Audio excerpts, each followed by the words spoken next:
Mesdames, Mesdemoiselles et Messieurs, je vous salue bien bas et je vous dis bienvenue dans ce premier numéro d'une série d'émissions spéciales que la Chaîne 3 va consacrer à la cybersécurité et à ses défis pour notre pays.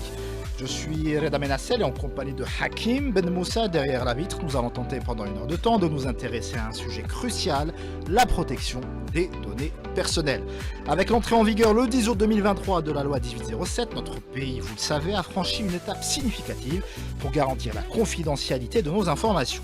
Cette législation vise en fait à encadrer le traitement des données à caractère personnel, tant par les organismes publics que privés, afin de protéger les droits des Algériens, nos droits. Cependant, de nombreuses questions subsistent. Quelles informations sont considérées comme des données personnelles? Quels sont nos droits en matière de protection de ces données? Comment les entreprises doivent-elles gérer ces informations? Et enfin, et surtout, quelles mesures pouvons-nous prendre au quotidien pour protéger notre vie privée en ligne? Pour répondre à ces questions, nous avons le plaisir de recevoir trois invités de choix. En l'occurrence, Madame Hajar Boukhari. Bonjour. Bonjour. Alors, vous êtes ingénieur en informatique et IT manager chez PwC. Tout à fait. Marhaba bik. À ses côtés, Monsieur Abdou Soudaki. Alors, quant à vous, vous êtes directeur des opérations chez EKSEC et formateur en sécurité de l'information.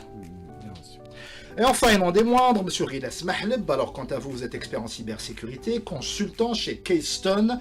Et surtout, vous allez nous accompagner durant cette semaine. Bonjour Reda, ça fait plaisir.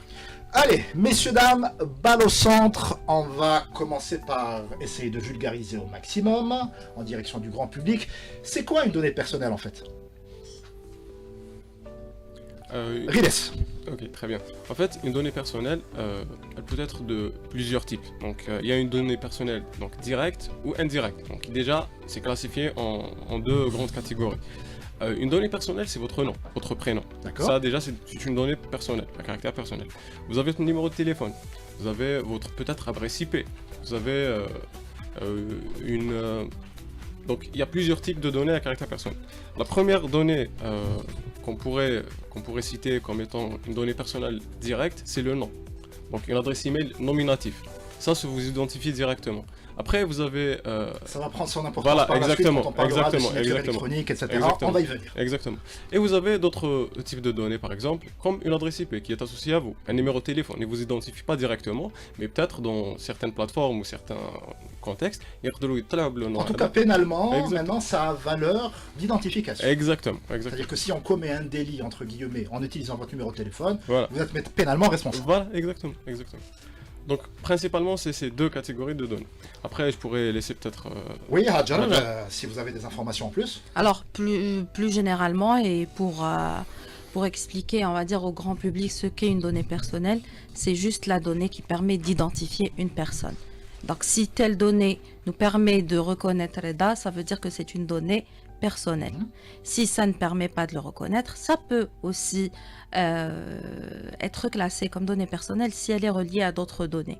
Et donc, nous, quand on essaie de Par exemple, des données cartographier... relatives à ma santé, par exemple. Tout à fait. Relatives à mes dettes, éventuellement avec À la banque, etc. santé, à ton téléphone, le numéro de série, éventuellement le numéro de téléphone, comme a dit notre collègue ici.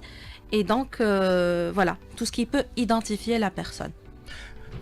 Abdou. Merci beaucoup. Donc, pour moi, la donnée personnelle ou bien la définition, telle qu'est dans la loi, c'est toute information qui peut identifier une personne directement ou bien indirectement. Donc, on peut trouver 4 catégories de données à caractère personnel. Très bien. Ce sont les données personnelles, les données financières, les données professionnelles, telles que le CV et la photo. Le CV est considéré Oui, comme une donnée bien personnelle. sûr. D'accord. Et aussi les données sensibles, ce sont les données de religion, les convictions religieuses, aussi les données de santé. C'est des données sensibles. Très bien. Alors, Riles, est-ce qu'on peut expliquer à nos auditeurs cette fameuse loi 1807? Pourquoi est-ce qu'elle a été promulguée? Pourquoi est-ce qu'il y avait une espèce d'urgence pour essayer d'encadrer tout ça? Et surtout, pour ce qui intéresse nos auditeurs, qu'est-ce que ça change dans notre quotidien? Très bien. Donc, il faut comprendre en fait que cette loi, elle est là pour protéger nos données en tant que citoyens. Ça, c'est déjà la première chose. Parce qu'on a le droit de savoir déjà quelle donnée a été utilisée, pour quelle finalité elle a été utilisée, dans quel contexte elle a été utilisée, et est-ce qu'on est consentant de cette utilisation de la donnée. Et il y a aussi des enjeux, ça c'est des enjeux donc nationaux et c'est des enjeux qui touchent aux citoyens. Il y a d'autres enjeux aussi qui sont internationaux, parce qu'il y a certains échanges donc à l'international qui nécessitent donc que le pays ait une, on va dire, autorité de protection de données à caractère La personnel. fameuse ANDPT. Ah exactement, exactement. Donc voilà, principalement c'est ça. Après, je laisserai. Alors, Rajab, peut-être, bon, ces lois de protection de données, elles sont plus ou moins connues partout dans le monde. Oui. Et il y a une spécificité à l'Algérie d'accord. qui est la territorialité. Donc, la loi de 1807 est territoriale. Elle protège les données à caractère personnel des personnes en Algérie. Elle protège les données de chaque personne qui est résidente en Algérie. Donc, si on est en Algérie, on a les droits garantie que vient de citer Riles et on a aussi le devoir en tant qu'entreprise par exemple de se conformer. Donc en tant qu'individu on a le droit de savoir et en fait on a plusieurs droits que garantit cette loi et en tant qu'entreprise on a le devoir de se conformer selon les... C'est-à-dire l'entreprise ne peut pas récolter n'importe quoi, Tout à n'importe fait. comment. Maintenant c'est régulé et on a une tutelle qui gère tout ça via l'ANDPD qui demande des déclarations de conformité et qui, par cette occasion, oblige les entreprises à se conformer pour garantir ce droit aux individus. On va commencer justement par les individus en question. En fait, la loi parle de 3 droits spécifiques. En l'occurrence, le droit d'accès. J'ai le droit d'avoir accès à mon information. Voilà. J'ai aussi le droit de rectification. Exactement. Et enfin, et non des moindres, ça, il est hyper important, Abdou, le fameux droit à l'effacement. Oui. Est-ce que tu peux nous expliquer un peu chacun de ces volets? Bien sûr. Bon, le droit de l'information, ou là, le droit à l'information, c'est quoi? C'est que les responsables de traitement, ou bien les organismes publics ou bien privés, doivent informer les citoyens, les données, qu'est-ce qu'ils vont faire avec leurs données personnelles. On prend un exemple. Pour un recrutement, on revient par le sujet du CV. Donc, on doit savoir ce CV, comment il est traité, comment il est géré, à combien de temps aussi. Donc c'est ça le droit à l'information. C'est-à-dire qu'on ne peut pas le garder ad vitam aeternam. Exactement. Donc le droit à l'opposition, c'est ou bien le droit à l'effacement. Si on n'a plus besoin de ce CV, on doit le supprimer avec des mécanismes et d'une façon, de la destruction de la donnée d'une façon licite et loyale, c'est ça. Et La rectification. La rectification, on peut à tout moment, c'est-à-dire je suis Soudaki, mon nom Soudaki, et je vais le changer. On a Soudaki avec le I, 2 I par exemple. Là, j'ai le droit de rectifier mes données à caractère personnel, c'est ça. Très bien. Et l'effacement, donc? L'effacement, c'est l'oubli, c'est le droit à l'oubli. C'est la même chose. Donc, si on... Alors, à ne pas confondre avec le droit à l'oubli pour la présence numérique sur les réseaux sociaux, etc. Ça, c'est complètement autre chose. Oui, le droit à l'effacement, on peut demander aux responsables de traitement d'effacer des données s'il n'y a pas une finalité ou bien une base légale de ce traitement. Et si la durée de la conservation a été... comment dire? C'est-à-dire que j'ai envoyé mon CV à votre boîte il y a 2 ans. C'est ça. Voilà, est-ce qu'il y a moyen de le supprimer de votre base de Bien données? sûr, J'ai le droit de le demander légalement. Légalement, oui. C'est ça. Riles. Justement, notamment par rapport à la modification d'informations, ainsi qu'à l'information et à la suppression. Donc, il y a beaucoup de choses qui sont vérifiées. Donc, notamment la MPDP, elle demande une schématisation du traitement de cette information. Le CV, il est traité comment? Donc, comment il est récolté, où il est stocké, pour combien de temps il est stocké, et quand est-ce qu'il est effacé. Et Thanit, donc, ce traitement en question, c'est un traitement qui va appartenir à des directions dans une entreprise. Ce traitement, il peut appartenir à la direction RH dans une entreprise. Il y a des traitements qui vont être, par exemple, respectivement de chaque entreprise et de chaque activité. Donc on pourra retrouver, par exemple, les telcos, il y a les numéros de téléphone, les appels, etc. Tout ça, c'est des traitements. Donc c'est des traitements. De la donnée, exactement, de la data, de la donnée. Et donc l'objectif dans tout ça, c'est de clarifier le traitement en question, tout organisme et toute direction. Et la clarification de ce traitement, d'ailleurs il y a des traitements qui peuvent avoir des sous-traitements, donc après par la suite. Et c'est là sa subdivision et c'est là qu'on aura une architecture ou bien ce qu'on appelle une cartographie des données. Où est-ce qu'elles se trouvent, les données, au niveau d'une entreprise. Grosso modo, c'est une map Voilà. qui permet aux Voilà, informaticiens exactement. comme vous de Exact. savoir où est stocké telle Exactement, data, à quel exactement. moment et surtout comment y accéder. Après, il faut bien préciser aussi qu'il y a deux supports. Donc, il y a un support numérique, il y a un support hard, un support Physique. papier, physique, voilà. Donc la donnée, comme elle peut être papier, comme elle peut être aussi sur un CV électronique. Donc les deux sont des données à caractère personnel, rien ne change. Qui sont soumises exactement aux mêmes injonctions. Exactement, voilà. Très bien, bah justement, ces obligations, là on va passer de l'autre côté du miroir, on va s'intéresser aux obligations des responsables de traitement, c'est-à-dire vous, dans votre pratique quotidienne. La première, c'est il faut avoir le consentement explicite. La deuxième, c'est évidemment veiller à la sécurité des données. Et la troisième aussi, c'est la notification de violation. Qu'est-ce que ça veut dire tout ça? Rilas Puhaj. Ok, très bien. Donc, pour la collecte de l'information, donc pour justement la notification donc, de violation, en fait, la NPDP, elle l'oblige, ou elle cite donc, directement. Il y a un formulaire d'ailleurs qui s'appelle le formulaire de violation d'information. Donc, auquel cas il y a une violation d'information, on est obligé de tenir courant donc la personne, donc que ces informations Enfuité. exactement enfuitées, ont été leakées, peu importe la manière dont ça a été fait. Et aussi la NPDP, après, de l'autre côté. Donc il faut aussi notifier la NPDP que voilà, il y a quelque chose. Restant voilà, sur le CV, il y a mon CV qui voilà. se balade sur les réseaux Voilà. alors que... voilà. En fait, des fois, ça pourrait être même plus grave que ça. Donc, Oui, non, voilà, on a pris l'exemple du exactement. CV juste pour Exactement. schématiser et que nos Exactement. auditeurs comprennent. Voilà, exactement. Donc principalement, c'est ça. Donc par rapport aux violations d'informations, sinon je laisse Oui. Adja revenir sur. Alors en fait, quand il y a violation, il y a l'obligation d'informer. Il y a bien sûr, c'est un processus formel. Donc il y a bien sûr, comme vient d'expliquer Rilas, c'est un formulaire qu'il faut renseigner. Le délai est de 72 heures. Donc on n'a pas le droit de dépasser ce délai. Et ensuite, il faut informer les gens. Et ça, Et- c'est les DSI que vous êtes qui se chargent de ça C'est ou le comment ça fonctionne? responsable de traitement D'accord. qui est désigné. Alors là, c'est un sujet, je ne sais pas si on va en On va y parler arriver, bien sûr, on a après. 1 heure de temps, Voilà. on va vraiment Donc, ratisser là. C'est le responsable de traitement qui est désigné par le chef de l'entreprise. Tout dépend des fonctions de chacun. Bon, en ce qui concerne la violation, il faut renseigner le formulaire, renseigner les personnes concernées et informer la tutelle via ce formulaire au bout de 72 heures. Il faut aussi préciser, en fait, il faut renseigner comment ça s'est fait. Et il faut aussi L'enquête, préciser en fait. voilà, une enquête qui doit être rédigée en fait, voilà, et stockée. Et ensuite, il faut préciser des mesures de correction parce que c'est une violation. Peu importe ce qui s'est passé, il faut Faire en sorte que ça ne se reproduise pas. c'est ça. Il faut avoir les lessons learned from this et proposer une solution et la mettre en place. Donc, s'il y a eu un data leak, voilà ce qui s'est passé, voilà la brèche et voilà comment on l'a corrigé. J'avais assisté à une conférence que tu avais donnée, Riles, il y a quelques mois, où tu expliquais, tu faisais une analogie avec l'inspecteur Colombo, en fait. Vous avez des process, vous-même, en tant Oui. que responsable de cybersécurité, pour vraiment mener l'enquête, mais vraiment au sens cinématographique du terme, hein, Oui, exactement. en suivant des process, etc. Est-ce que tu peux expliquer ça à nos auditeurs? En fait, par rapport à la gestion, ça c'est plus une procédure de gestion incident. Donc, faut déjà comprendre l'incident. Les Blue Team, Red Team... Oui, bon, ça c'est une, on va dire, c'est le jargon technique hein, donc on utilise entre Ah, nous. ça a leaké, voilà. Exactement.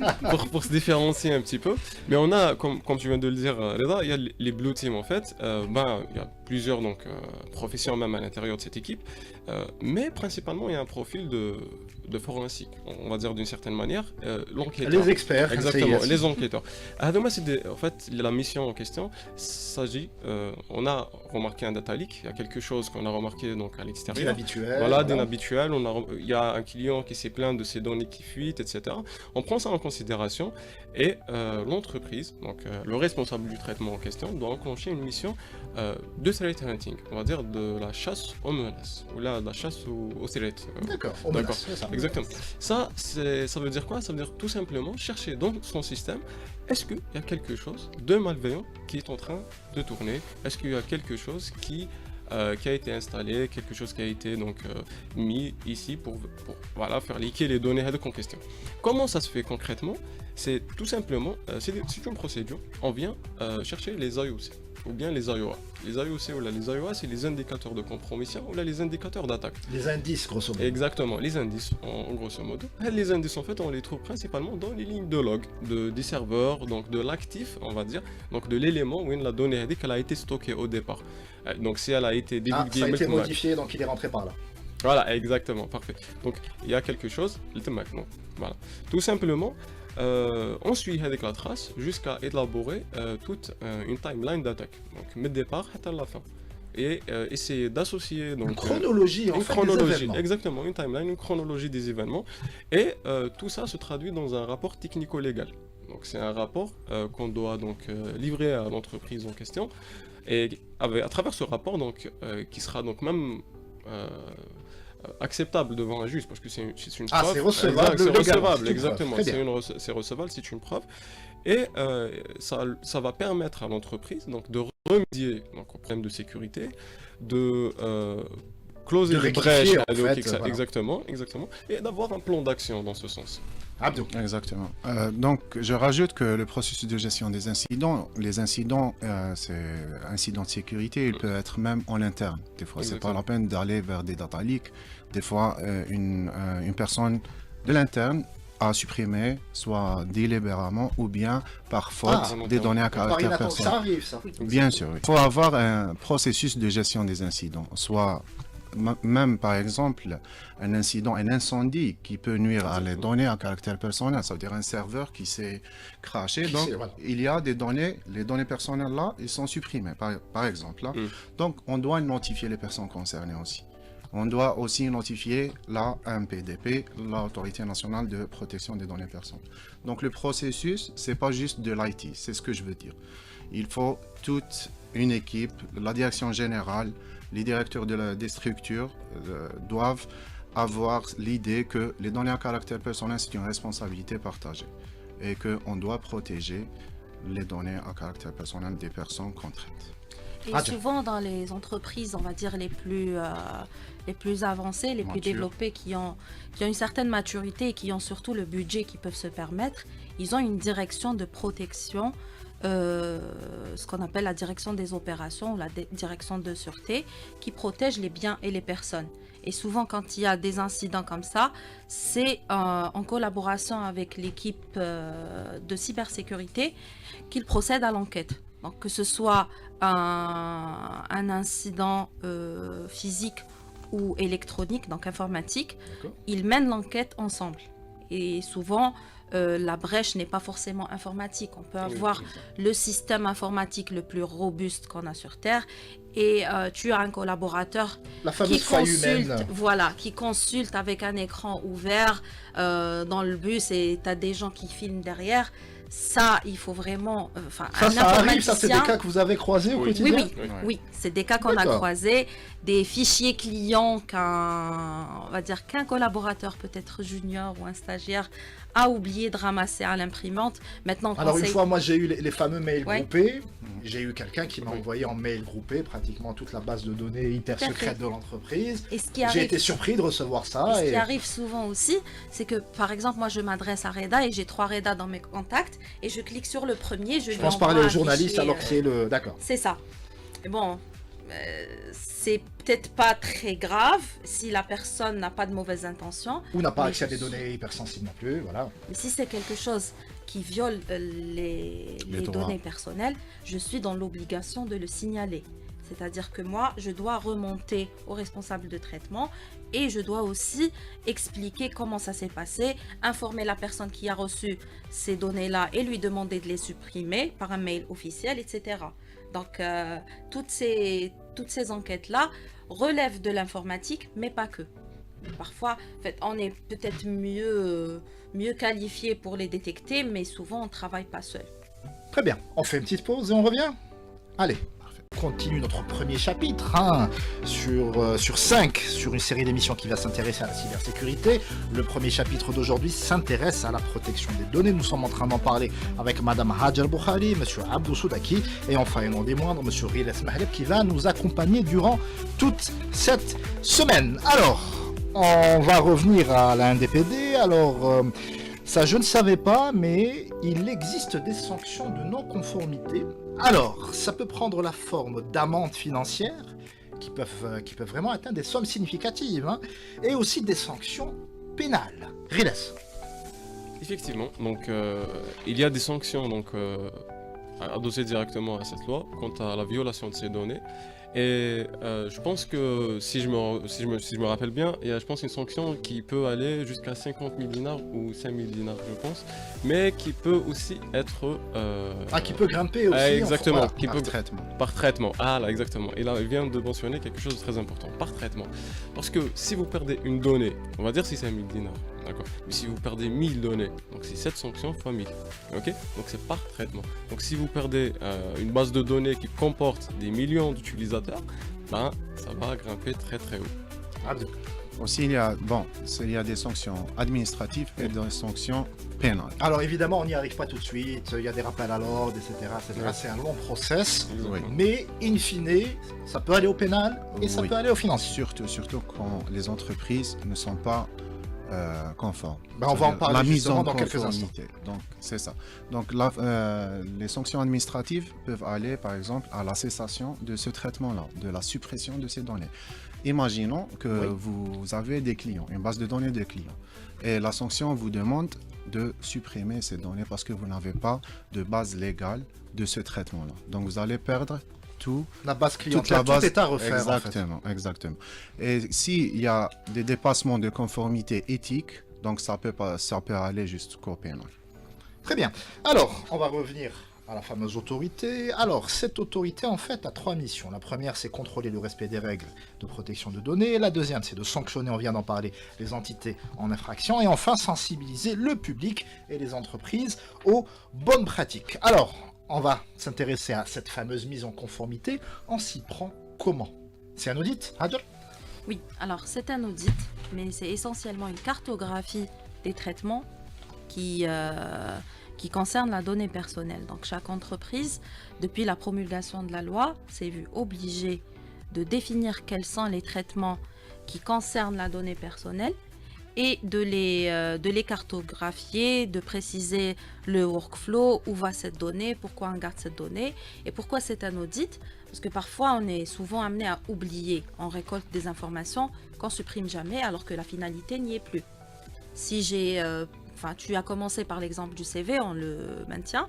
Un CV, on n'a pas forcément besoin de le garder plus d'une année. Et d'ailleurs, même si vous avez essayé de postuler sur des sites à l'international, au bout d'une année, on vous envoie un mail parce qu'ils sont compliant à la loi RGPD en Europe, par exemple, ou autre, si c'est à notre territoire, ils sont dans l'obligation de vous informer de la suppression de vos données.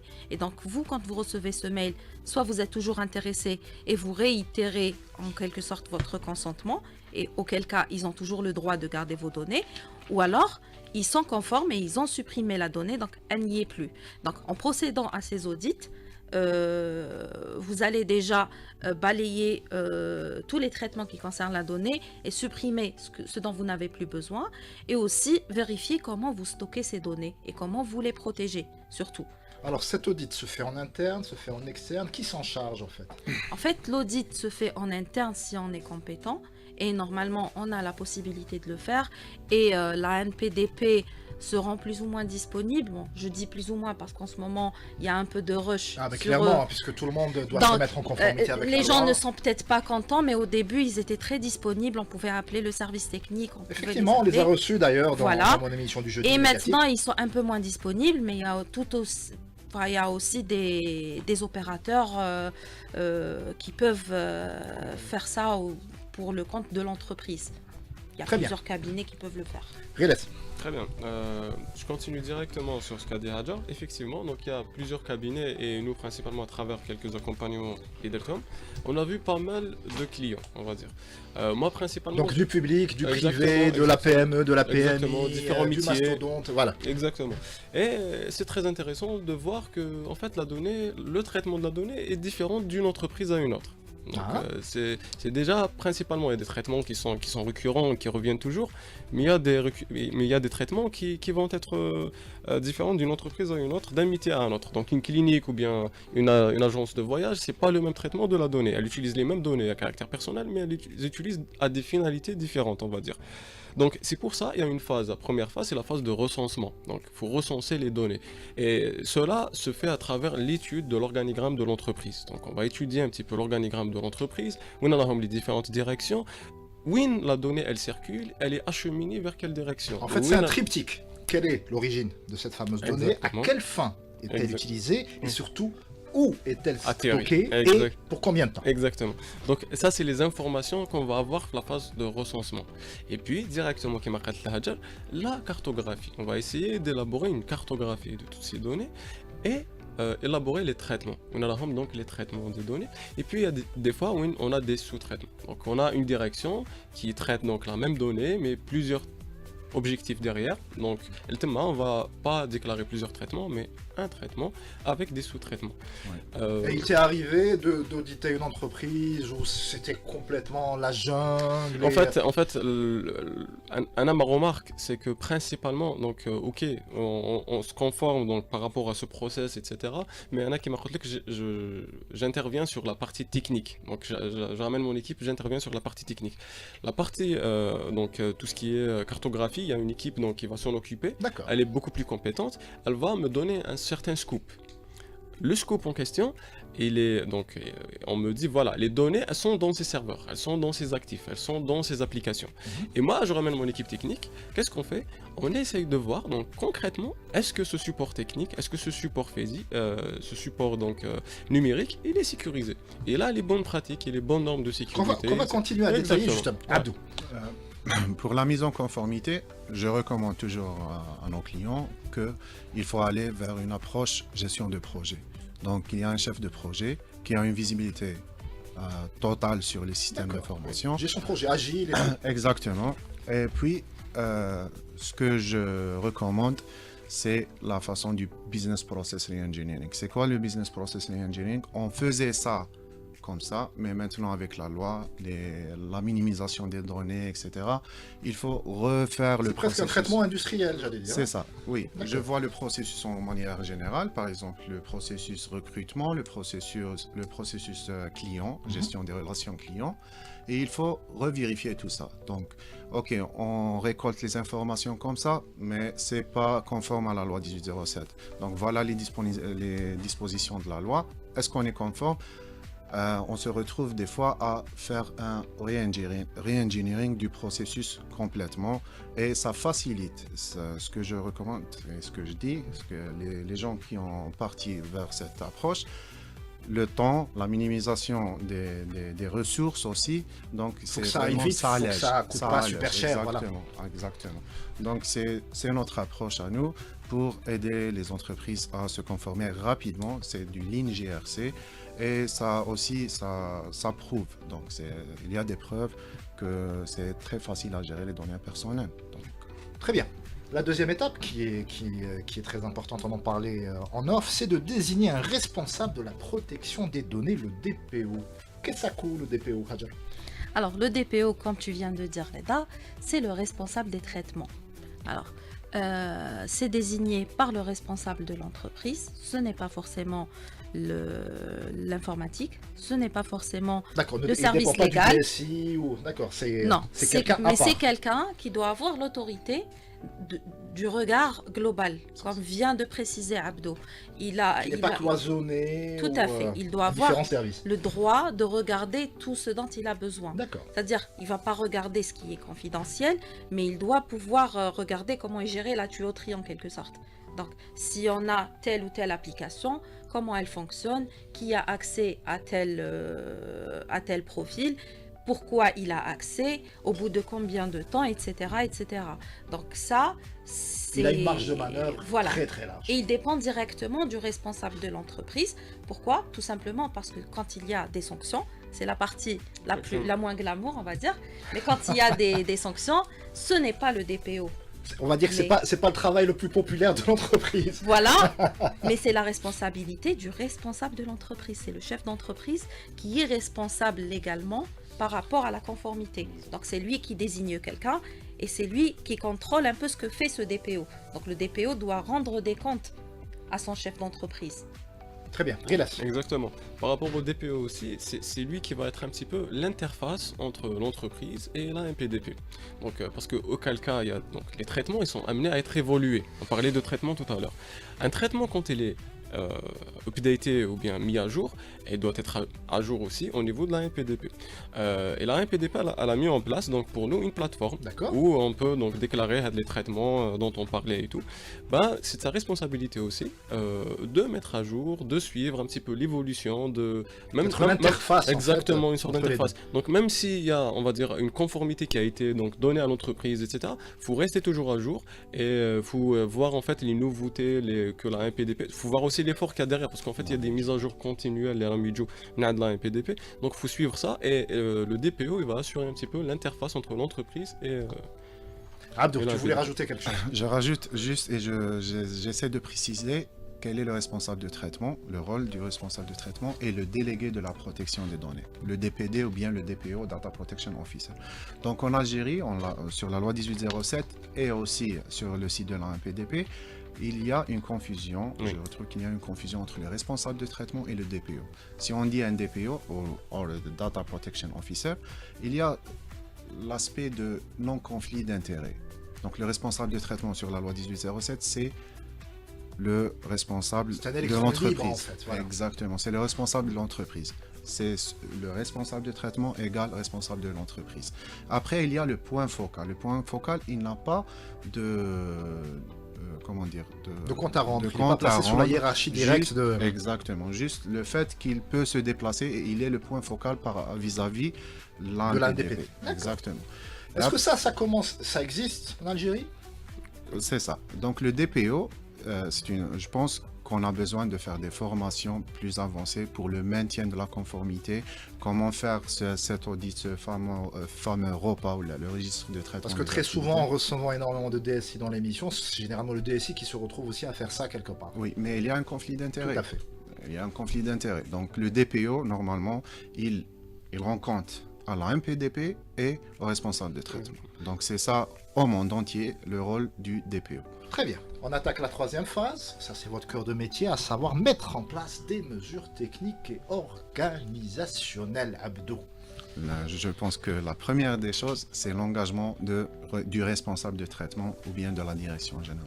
Il faut qu'il joue le jeu. Il top faut que la management. hiérarchie... Ouais, il faut que le top Bien management sûr, ça lui ouais. touche, on n'oublie pas, c'est lui le premier responsable. Donc la direction générale est soumise à se mettre en conformité. Oui, mais et- c'est pas évident parce qu'il y a aussi un mindset à changer. Il y a beaucoup de Exactement. directeurs qui réalisent pas forcément ça, les l'importance c'est de, ça les challenges, exactement. de tout ça. Oh, petit piratage. Voilà. Ah, oui. Donc l'impact, oui. Donc le responsable de traitement, il doit faire l'engagement de la direction générale, c'est les mesures organisationnelles, de mettre en place les politiques, les procédures et de financer tout ce qu'il y a comme changement ou bien de business process engineering. Et après, il y a les mesures techniques, il y a les antivirus, les pare-feux, les Bon, data j'allais protection. détailler ça. Alors, il faut s'assurer que ces systèmes et ces process protègent effectivement les fameuses données.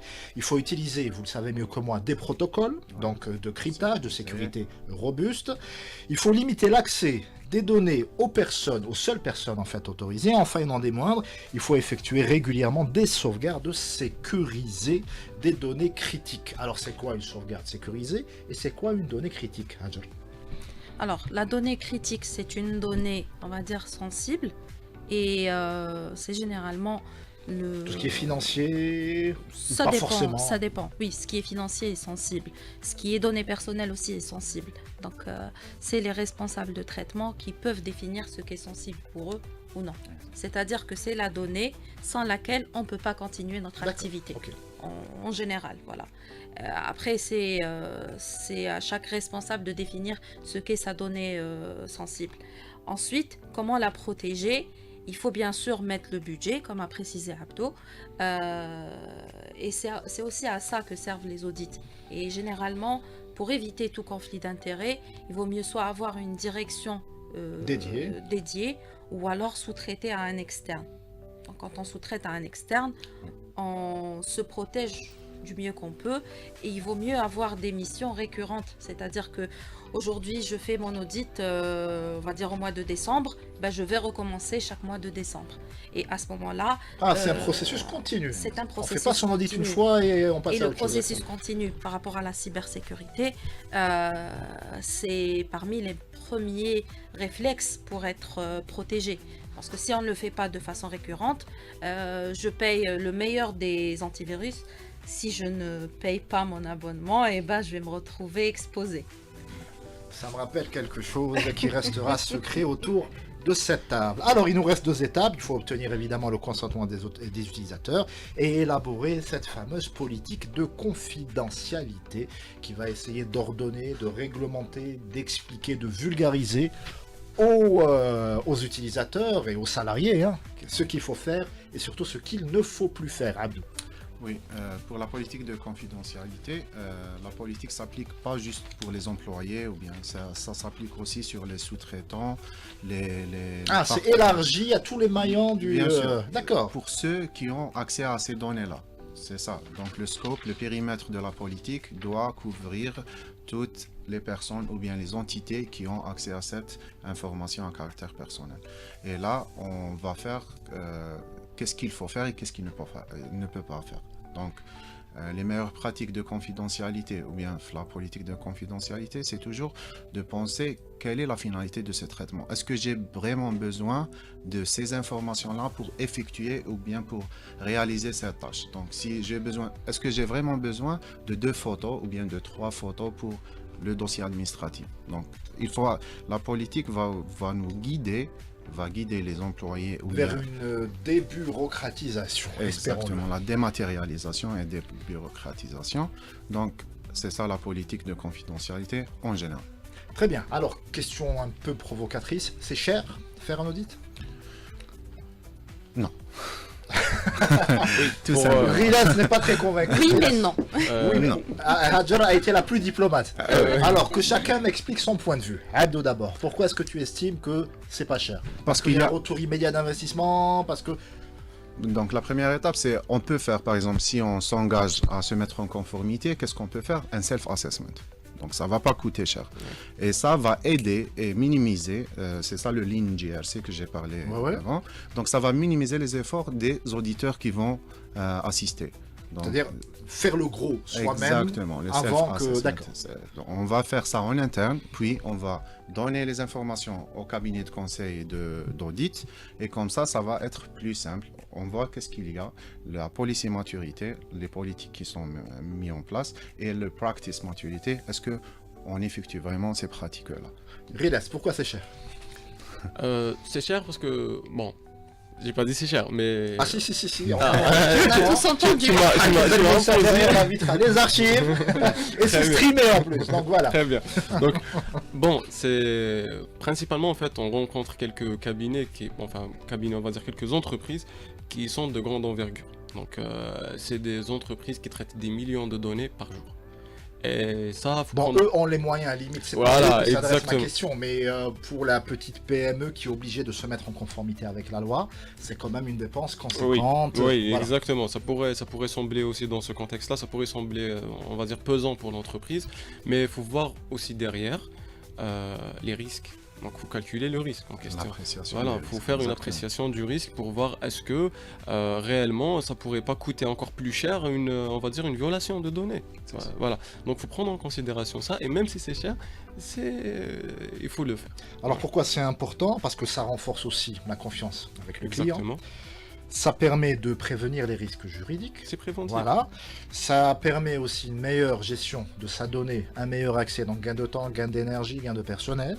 Et enfin, surtout, ça permet d'anticiper sur les fameuses, et ça c'est un problème que connaît notre pays, les évolutions réglementaires. On a des lois qui changent souvent et qui sont aussi souvent mal perçues, mal comprises, et ça demande sacrément d'un temps d'adaptation. Exactement.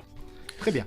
Il nous reste à peu près 6-7 minutes d'émission. On s'intéresse aux bonnes pratiques. Qu'est-ce qu'il faut faire dans son entreprise et surtout qu'est-ce qu'il ne faut pas faire à l'échelle individuelle. Reda Benassel qui termine son émission, qui va rejoindre la rédaction d'information de Radio AH1-3. Qu'est-ce que je ne dois pas faire en fait? En fait, je vais parler d'entreprise, je vais parler à titre personnel, on va dire des citoyens. En fait, Hadjar elle avait mentionné un point très intéressant tout à l'heure par rapport à une procédure continue. La cybersécurité et la sécurité, ce n'est pas un produit fini. C'est-à-dire on n'achète pas par une prestation, main, voilà. Exactement. C'est quelque chose qui se construit et qui se développe de jour en jour. Donc il y a 3 piliers, il y a 3 points qu'il faut pour une entreprise qu'il faut prendre en considération. Ça, là, je m'adresse à une entreprise. D'accord. Donc le premier point, c'est un point technologique, c'est-à-dire il faut se doter des technologies adéquates, d'accord, à jour, dernières technologies, etc.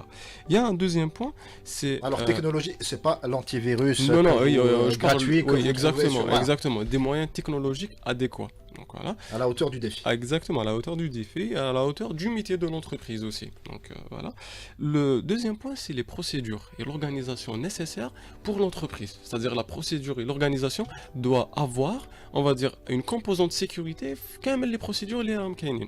Il y a le troisième point, qui est le point personnel. Donc on a beau avoir une organisation et on va dire des technologies, mais si on n'a pas les personnes adéquates, on ne peut pas faire le travail. Donc il faut une organisation, un personnel bien averti, bien informé, et à côté les moyens technologiques nécessaires. C'est 3 grands piliers qu'il faut toujours évoluer. Abdou. C'est ça, c'est le PPT Framework ou bien People, Process and Technology. Vous adorez les acronymes, hein, les Ah oui, c'est un framework, c'est pour ça qu'on a, bien sûr. On n'a pas le temps, de la dire loi le monde entier. Je rajoute une petite information. La loi 1807, c'est une loi. Donc, on a besoin de référentiels. Effectivement. Et là, il y a le RNSI, le référentiel national de sécurité de l'information 2020, qui est, je peux dire qu'il est à jour et qui peut faire l'affaire. Exactement, il est assez complet selon les normes et les standards internationaux. Donc, si je veux me conformer à la loi 1807, je peux faire en tant que référentiel le RNSI et bien sûr l'ISO 27701 ou bien le GDPR pour la mise en conformité. Pour les personnes, bien sûr. Non, comme elle a dit, on va switcher vers Hadjara. Pour les personnes, je dis qu'il faut sensibiliser les personnes. Il faut faire vulgariser, comme a fait aujourd'hui la chaîne 3, et aussi vulgarisant les entreprises, la sensibilisation, situational awareness, toujours protéger les données, protéger les personnes. Parce que là, la donnée, ça touche directement à la personne concernée, donc la constitution. Donc il faut avoir à l'esprit que je traite une donnée qui peut nuire. Prendre la chose avec sérieux. Exactement. C'est-à-dire que c'est pas juste une donnée qui a liquéro, c'est pas grave, c'est extrêmement grave et ça peut être évidemment préjudiciable. S'il y a des données de santé qui leak par exemple, si on me refuse un crédit à cause de ça ou une assurance, ça peut complètement chambouler un chemin de vie, etc. Donc prenons-le avec la mesure que cela requiert. C'est ça, tout à fait. Et en fait, c'est pas trop cher parce que si on met en place l'infrastructure nécessaire et les compétences nécessaires, on y gagne. Déjà, c'est pas quelque chose qu'on va payer tout le temps. Les audits, ça va pas coûter aussi cher qu'une infrastructure robuste, donc ça va juste la mettre à niveau. Et comme a précisé Abdo, il faut aussi former les gens, il faut les sensibiliser continuellement. Ce n'est jamais trop de formation, même si ça peut peut-être embêter les gens, mais à chaque fois... Peut-être embêter les gens, c'est-à-dire C'est-à-dire que les gens sont souvent réticents à la formation, surtout quand il s'agit de les limiter, de leur réduire les accès, de dire « Ok, ça tu n'en as plus besoin ». Ils vont dire, moi par exemple, dans mon entreprise, on bloque les clés USB, donc on ne sort plus la donnée via clé USB. C'est un minimum, je pense, quand on traite voilà. la data sensible. Et pourtant, les gens n'aiment vraiment pas ça. Et souvent, à tort, hein, ils sont amenés à utiliser d'autres ordinateurs pour justement contourner cette mesure. Alors, avec un peu plus de... C'est pour pouvoir travailler à la maison, à distance ou... En fait, nous, on fait ça pour la protection des données. Et donc, si je bloque la donnée sur mon PC, elle est protégée, on a mis l'infra nécessaire, etc. Maintenant, si la personne consulte sa messagerie depuis un autre ordinateur, on ne peut pas garantir la même sécurité. Et donc, la personne, moi, je ne peux pas la surveiller 24 heures sur 24, mais je peux la sensibiliser. Et un autre point qui me tenait un peu à cœur, c'est par rapport à la MPDP. Donc on déclare, on a une grande vague de déclarations, mais ce n'est pas la finalité des choses. La conformité, ce n'est pas la déclaration. Et si on a déclaré un traitement, on est dans l'obligation de déclarer toute évolution.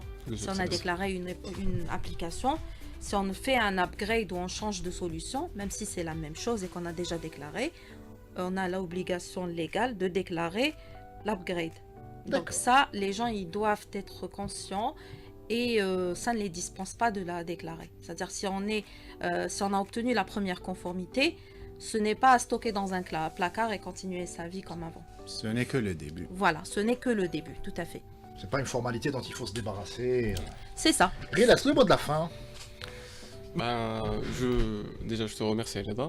Et si je peux rajouter quelque chose, c'est en fait un certain équilibre qu'il faut toujours garder à l'esprit entre la sécurité et la performance. Donc, des fois, on peut aller sur des mesures de sécurité jusqu'à bloquer quand même le métier. Ça peut être très lourd. Exactement, parfois, ça pourrait être très lourd parfois, mais faut jamais oublier en fait l'appréciation des risques qu'il faudrait faire quant à ces mesures de sécurité qui doivent être appliquées.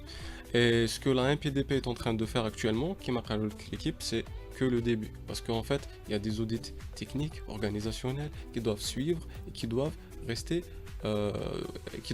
s'inscrire dans une thématique d'amélioration continue. Voilà. Donc je te remercie, Reda. Avec grand plaisir, Rilas, tu restes avec nous toute cette Oui. semaine, puisqu'on va aborder différents chapitres. Demain, par exemple, on va s'intéresser à la sécurité sur les réseaux sociaux. Merci beaucoup, Hajar. Merci beaucoup, Abdou. Merci beaucoup, Rilas. Merci Quant à toi qui m'écoutais, que je tutoie, si tu vagabondes sur les ondes, ramène du monde et à demain.